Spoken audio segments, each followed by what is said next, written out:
പത്തനംതിട്ട തിരുവല്ല തിരുമൂലപുരത്തുനിന്ന് ഇപ്പോഴും വെള്ളം ഇറങ്ങിയിട്ടില്ല. നമ്മുടെ ഒപ്പം ഒരു കുടുംബം ചേരുന്നുണ്ട്. അവരുടെ വീട് ആദ്യം കാണിക്കാം. വെള്ളത്തിൽ ഇപ്പോഴും ഈ സമയത്തും ഏതാണ്ട് മുങ്ങി നിൽക്കുന്ന അവസ്ഥയാണുള്ളത്.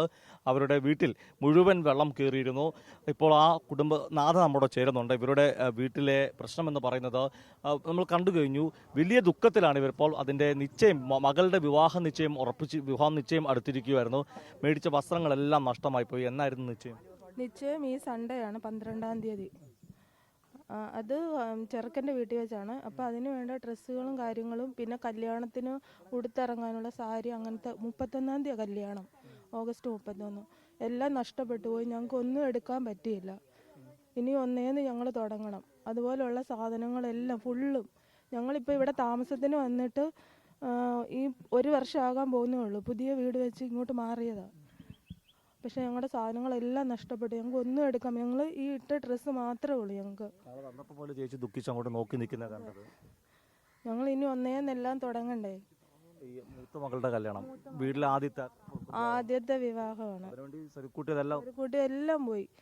അന്ന് ഈ വെള്ളം കയറുന്നതിൻ്റെ തലേദിവസമാണ് ഞങ്ങൾ പോയി എല്ലാം എടുത്തിട്ട് വന്നത്. പക്ഷേ രാവിലെ ഞങ്ങൾക്ക് ഒന്നും എടുക്കാൻ പറ്റിയില്ല. പെട്ടെന്ന് എനിക്കാണെങ്കിൽ ഇങ്ങനെ വെള്ളം ഒരുപാട്, എനിക്ക് ഇയർ ബാലൻസിൻ്റെ പ്രോബ്ലം ഉള്ള ആളാണ്. വെള്ളമൊക്കെ കാണുമ്പോഴത്തേക്ക് തല കറങ്ങി താഴെ വീഴും ഞാൻ. പിന്നെ പെട്ടെന്ന് എങ്ങനെയാലും ഇവിടുന്ന് പോകണമെന്നും കൊണ്ട് പെട്ടെന്ന് ഒന്നും ചെയ്യാൻ പറ്റിയില്ല, ഒന്നും എടുക്കാനും പറ്റിയില്ല. പിന്നെ ഏട്ടനെ ഓട്ടോ ഓടിക്കുക, ഞങ്ങൾ കൂലിക്കാണ് ഓട്ടോ ഓടിക്കുക.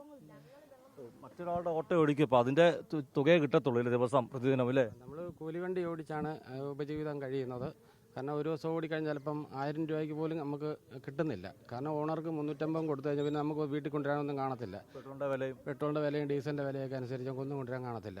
അപ്പം കഴിഞ്ഞിടയ്ക്ക് 2 ദിവസം മുമ്പേ ഞാനിവിടെ ക്യാമ്പിൽ ചെന്നപ്പം അവിടെ അവർ പറഞ്ഞു ഇവിടെ കിടക്കുന്നവർക്ക് മാത്രമേ ഉള്ളൂ ആനുകൂല്യങ്ങൾ, അല്ലാത്തവർക്ക് കൊടുക്കത്തില്ലെന്ന് പറഞ്ഞു. ഞാൻ ചോദിച്ചു അതെന്താണെന്ന് ചോദിച്ചപ്പോൾ പറഞ്ഞു അത് ഇവിടെ വേറൊരു ഇഷ്യൂ പോയിട്ട് ഒരു കാര്യമില്ല. കാരണം ഞാൻ പുള്ളിക്കാർ അവിടെ നിന്ന് അതിൽ ഉദ്യോഗസ്ഥരോട് പറഞ്ഞ് എൻ്റെ ഭാര്യ ആശുപത്രിയിലാണ്, 3-4 ദിവസമായിട്ട് ആശുപത്രിയിലാണ്, അതുകൊണ്ട് ഞങ്ങൾക്ക് ഇവിടെ ക്യാമ്പിൽ തങ്ങാൻ പറ്റത്തില്ലെന്ന് ഞാൻ അവരോട് പറഞ്ഞു. അപ്പോൾ അവർ ഭയങ്കര വാശിയാണോ എന്തോ ആണെന്ന് നമുക്കറിയത്തില്ല. വലിയ മസിൽ പിടിച്ചൊക്കെയാണ് അവരോട് സംസാരിക്കുന്നതൊക്കെ. അത് ഞങ്ങളുടെ വില്ലേജ് ഓഫീസർ ഇങ്ങനെ പറഞ്ഞു, കൊടുക്കല്ലെന്ന് പറഞ്ഞു. ഇവിടെ കിടക്കുന്നവർക്ക് മാത്രമേ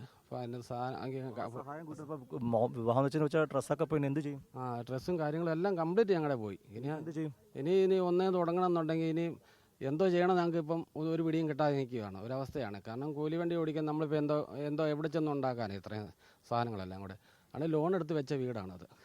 അതിപ്പം ചിലപ്പം ആ വെള്ളം പറ്റിക്കഴിയുമ്പോൾ അറിയാം എൻ്റെ അടിവശം ഇനി കീഴോട്ട് താണിട്ടുണ്ടോ ഇല്ലെന്ന് അറിയാം. ഇപ്പം താണിട്ടില്ല, അരയേറ്റം മേളിലുണ്ട് വെള്ളം. അത് നോക്കി കഴിയുമ്പോൾ നമുക്ക് ഇതിൻ്റെ അവസ്ഥ അറിയത്തുള്ളൂ. ഇവരുടെ ഈ ദുഃഖാവസ്ഥ സർക്കാരും അതുപോലെ സുമനസ്സുകളും കാണണം. ഇവരോടൊപ്പം നമ്മൾ ചേർന്ന് നിൽക്കേണ്ടതായ ഒരു ആവശ്യം കൂടിയുണ്ട്. ക്യാമറമാൻ അഖിലേഷ് കുടുംബത്തോടൊപ്പം സുജിറ്റി ബാബു, കൈരളി ന്യൂസ്, പത്തനംതിട്ട.